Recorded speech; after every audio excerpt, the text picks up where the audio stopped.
Hello, my name is Andy and I am the Village Idiot. I'm armed with a car and a GoPro and an unhealthy amount of time on my hands. I'm using that time to attempt to visit every civil parish in England. You're watching the Gedling series. This is a small district to the east of Nottingham and it only has 12 of them. Mind you, it's got some belters. Let's take a look.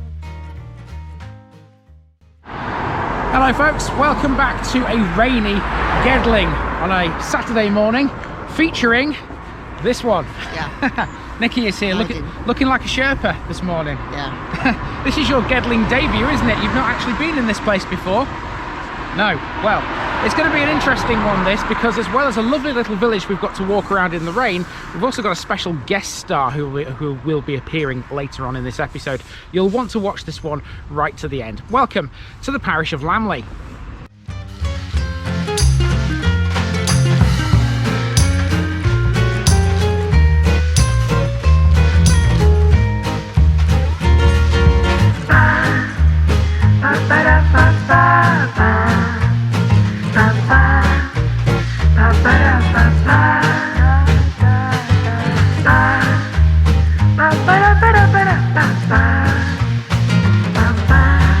This video is sponsored by Bassett Law Pro Clean, specialist floor and upholstery cleaners based in Retford, Nottinghamshire. Do you have a commercial space, own a restaurant, hotel or pub, maybe an office block? Bassett Law Pro Clean cover the entire country for commercial work. And they have a special offer. Quote the Village Idiot when you inquire and get a massive 7.5% off. Need it cleaned by the experts? Contact Bassett Law Pro Clean now. Here's my disclaimer for people who may be watching me for the first time. I say things as I would in my native accent and dialect. As a result, I may not pronounce things in the same way as the locals do. Remember, I'm a visitor. It's impossible to know everything. Leave me a comment, spin me a like and bash that subscribe button. Let's get to today's parish video. Welcome back to Gedling everyone, and to a rainy Lambley, situated about 7 miles away from the centre of Nottingham. This village lies in a valley. In fact, there are several valleys here, if truth be known, which were formed by glacial meltwater. The locals know them as Dumbles, and they're a major tourist attraction. The Dumbles are secluded places noted not only for their geology, but for their rich flowers and ferns, including the humble cowslip, a Lambley emblem. The name Lambley literally means lamb's meadow. It was recorded in the Domesday book as having 20 villagers, quite a reasonable size for a village at that time. It was a well-established agricultural community, and for centuries that's remained the case. Modern businesses have sprung up these days too, including 3 very successful pubs, the Woodlark Inn, the Robin Hood Inn and the Lambley, all of which look pretty inviting in this rain. Perhaps its most unusual business would be what occupies its former post office. We'll get to that in due course. It also has a school, a village hall, a church and plenty of other pretty landmarks.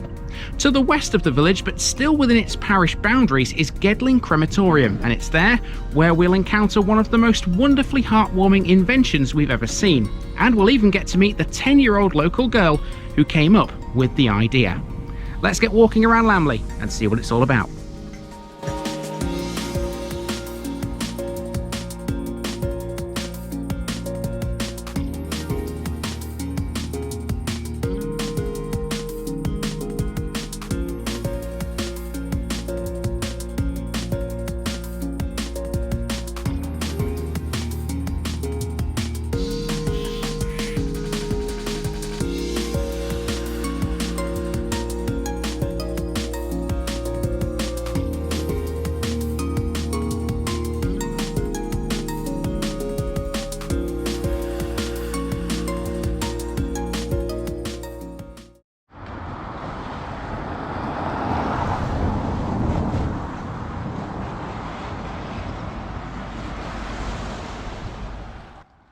We start on Spring Lane at the western end of Lambley, and our first landmark is a street named Cromwell Crescent. This is named after Ralph de Cromwell, the Lord Treasurer of England to Henry VI, who submitted the first budget to Parliament. He was born in the village, and we'll mention him again in a bit. Alongside the street is a long, often slippy and muddy footpath. This passes over one of the many streams here. This is a village that has an abundance of water, and I'm not talking about the rain. After getting muddy feet for a while, the path runs into this little lane which connects us to Main Street, Lambley's through route. Lambley's layout is typical of an agricultural settlement, although in the 1890s there was a stocking factory in the village centre. Close to its site is a bus stop. Lambley is served by the number 46 from Nottingham to Woodborough. The factory is now long gone. It employed women exclusively who, despite a fireplace on each level, found it a cold, drafty place in which to work. Next is a very unusual landmark. This is the old post office, but nowadays it's called the Peast Office because it's a ski shop. Nearby is the old red phone box, and this is a bit more run-of-the-mill. Once again, it's a well-stocked and well-used book exchange. On the door, we noticed a flyer for a local event. That would be the Lambley Elf Walk, which takes place annually. We even got a first-hand look at the Elf Walk as we left Lambley later in the day. Simply put, people who take part in this dress up as elves and walk from Lambley to Woodborough and then to Loudon before returning to Lambley, and it's all done in the name of charity. Each year, a charity is picked by a member of the community who's been touched by illness or trauma. Last year, in 2022, more than £3,300 was raised for cancer charity Maggie Centres. Come in, Nikki. How are we feeling right now? Wet. Yeah. The rain is falling quite profusely here, so we're going to try and get around the village as quick as possible. We'll continue down Main Street. You can see in the distance, you've got a pub over there. Let's go and check that out, shall we?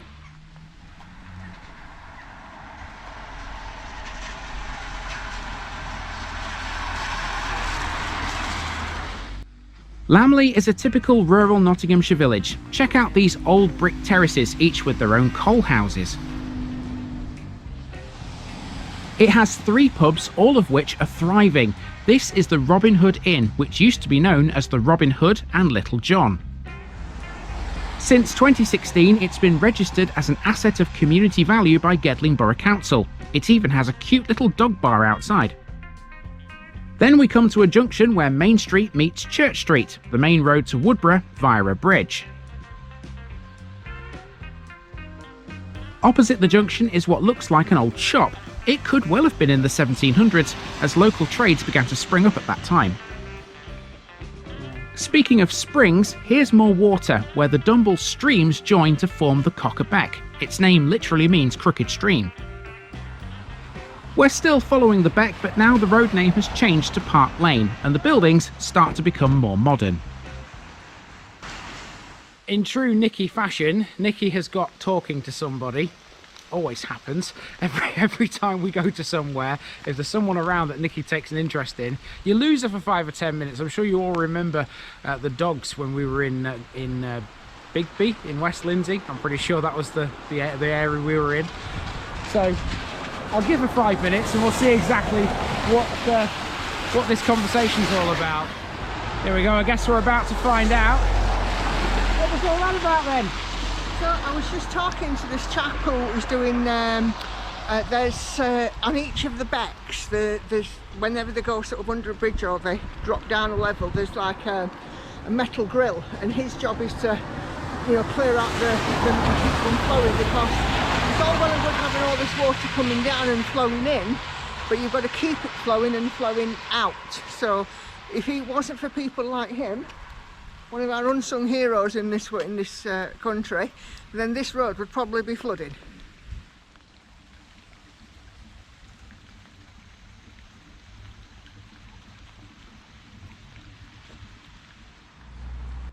As the road starts to leave Lambley to the east, you reach the entrance to the cemetery and this tree, the Millennium Oak.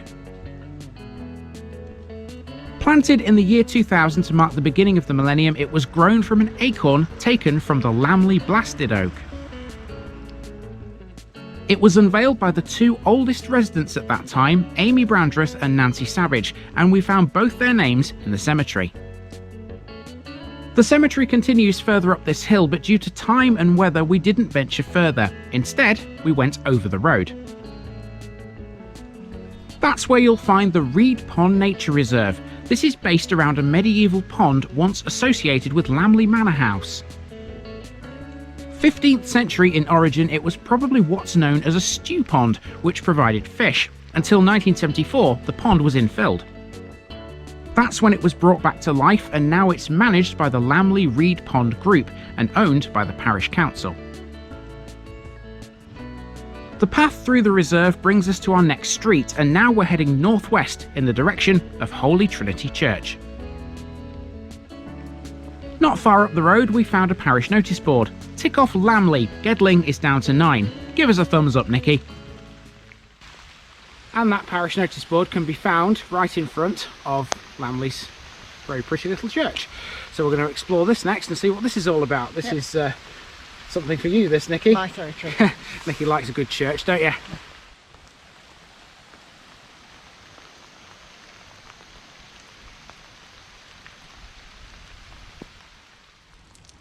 The church dates back to the 11th century and is one of the few almost entirely perpendicular village churches in Nottinghamshire. Its construction was funded mostly by that man, Ralph de Cromwell, who left a legacy in his will financing its rebuilding. Cromwell's badge, a bulging purse, can be seen on stone panels either side of the window in the east wall opposite the tower. It was rededicated as the Church of the Holy and Undivided Trinity in 1480 and is listed Grade 1 by English Heritage. It contains a very early bell frame which once bore 2 bells. The single steel bell installed today was cast in Sheffield in 1867. Using a short footpath, we've hopped out of the churchyard now onto Orchard Rise as we make our way back to Church Street. Once there, we come to Lambley Day Nursery, which is housed inside the old schoolrooms. We'll see the modern school later. Next door is the second pub, the Woodlark, originally a 19th century beer house and shop where the Elf Walk starts and finishes every year. A woodlark, by the way, is a bird native to Sherwood Forest. Its melodious call is still often heard here in the springtime. So behind the pub you find another one of these little becks, these little streams. I'm not totally sure if I'd be happy with a stream this close to the pub if I owned it, but there you go. I suppose it looks pretty in the summertime, but of course right now it's not summertime, it's very much November, and you can tell it's November, can't you?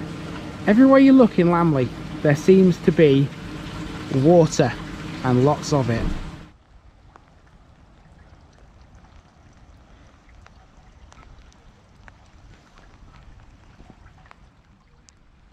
Our last section sees us head through a modern housing estate between the Woodlark and Main Street.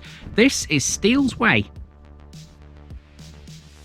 Its streets are all linked together by way of a footpath which runs up a hill through some lovely open green spaces.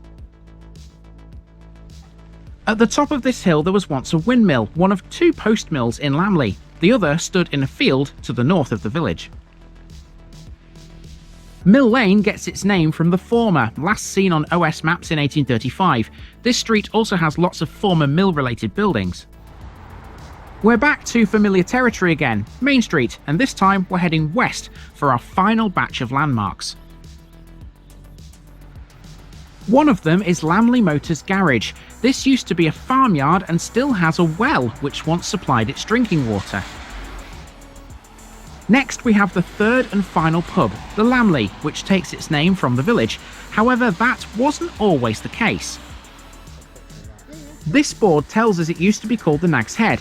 It closed unexpectedly back in January, but it's now back open once again. Next is the village hall on the corner of Catfoot Lane. This is used jointly by both the community and Lambley Primary School.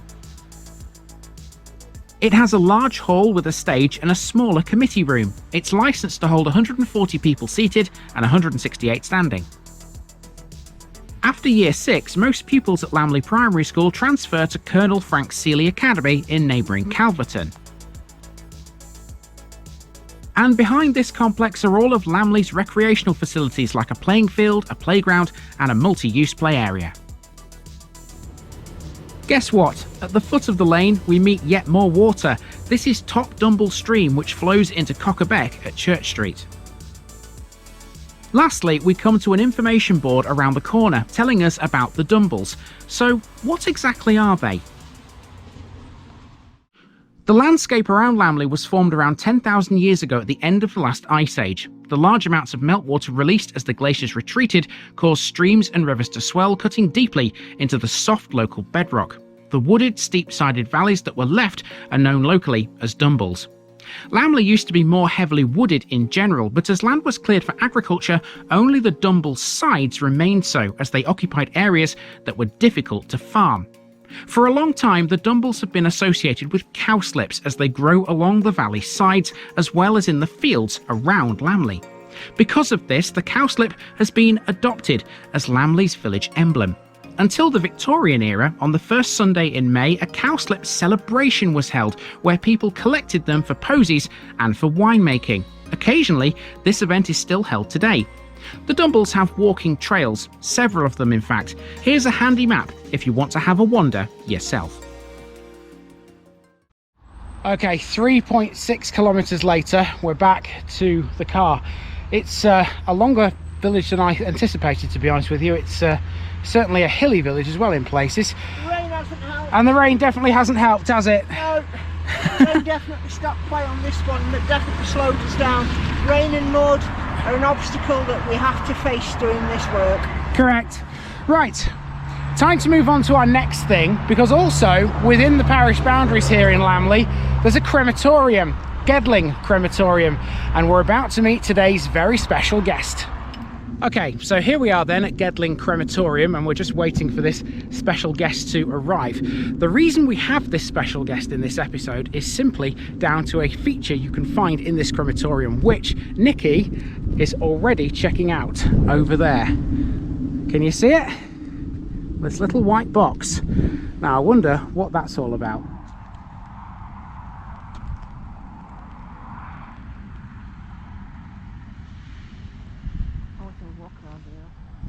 Gedling Crematorium is part of Westerly Group. It was built in 2017, making it the 4th crematorium in Nottinghamshire. The modern chapel is built of both wood and stone and features a large picture window allowing views of the Dumbles Valley beyond. It has a peaceful memorial garden with a lake and a fountain, which can even be walked through to reach the Dumbles. As the rain had stopped now, we had a little stroll around the garden, admiring the lake and the view, and we read some of the memorials too. The gardens are kept well maintained by a man called Paul, who's extremely knowledgeable with all plant and tree types. There's a number of features here at Gedling which make this place special, and not just the white box that we came to see. At the end of the gardens, where ashes are scattered, we found this amazing little tree with heart-shaped leaves. During the COVID-19 pandemic, the crematorium worked additional hours. This is a memorial to all those who died during that time. So here we have our special guest, the inventor of the Letters to Heaven postbox. Over to Nikki, who found out a bit more about her. So, tell us a little bit about yourself. What's your name? How old are you? My name is Matilda Handy and I am 10. My mama, she worked at the local post office in Arnold, and she always used to say, "This is my postbox here. Out there, that's my postbox," and people could give me letters to post in the postbox. And then when she passed, I used to say, "Mum, why can't I send letters to Mama anymore? Because all my friends get to send letters to their grandparents, like Christmas cards, Birthday cards, and stuff like that." And then my mum thought about it. Then she got a job here at Gedling Crematorium as a memorial advisor, and she thought that, well, this is a perfect place to get a postbox for it. So that's where the idea came. People can write their letters to their loved ones, and like basically just say how much they miss them, and basically just write their feelings down. And they can they don't have to have a service here or live around here. They can just like maybe on a road trip come by and come here and see the postbox, and write a letter and put it in, and then it gets and then it gets collected by the postman, obviously, and gets sent up to heaven. Superb. I've got one I need to post later, so you're going to help me with that? How many interviews about this have you done, do you think? How many people have you spoken? Have you lost count? Yeah. Yeah? We know that you've been on, you know, such as ITV and things, haven't you? Yeah, it's just crazy because most people my age, most kids my age won't get to experience this. So just saying that this is incredible and that it helps tons of other people, not just me and children my age. Yeah. It helps adults, like people write to my mum, stop us in when we're doing our daily shop, saying that how well this has helped them with grief. Gedling is part of Westerly, and Westerly has 40 sites, and we're hoping to get a post box in all 40 by the end of the year, by the end of 2023. And I think it's either 38 or 39 at the minute. Okay. I'm not too positive about it. It's just crazy because there was one going in Australia. We had someone from Australia coming over to talk about it not that long ago, and they put one in there saying if you live in Australia and you can't get here because obviously it's the other half of the world, you can go. Hopefully it'll be spreading around Australia since there's already one there, and people from Australia will get to use it, not just people from England. So after this, what's next? What are we going to invent next? What are we going to think of? I no. Well, it's absolutely phenomenal, and it's such a brilliant way that everybody, no matter how old or how young you are, you still have that opportunity to reach out in the form of a letter to your loved ones and pop it in the post boxes at crematoriums and cemeteries around the country. It's absolutely marvellous, Matilda, and to have this, I think everybody out there would say a great big thank you. Thank you. Ready?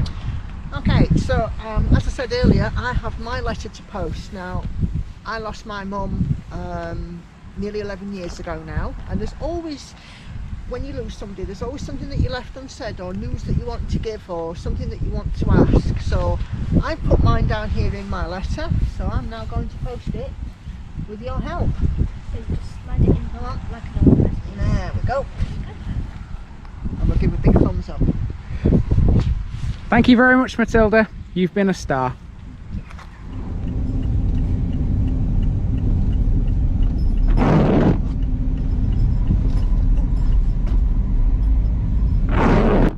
To finish with, we drove back through Lambley, stopping at Floraland's Farm Park on the way. This is a quaint little petting farm with views over the Dumbles, and it has an array of friendly animals. There are currently more than 250 of them. The park also features a shop and the Dumbles View Cafe, which we sampled, seeing as we were still cold and wet from the main walk.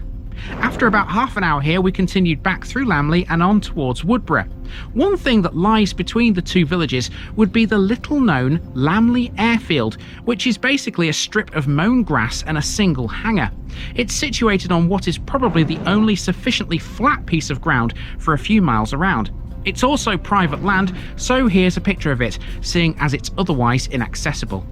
In conclusion, Lambley is a lovely village and well worth a visit, but it's Matilda who stole the show here. What a bright, fabulous young lady whose wonderful idea has helped thousands around the world coping with grief. See you next time, folks.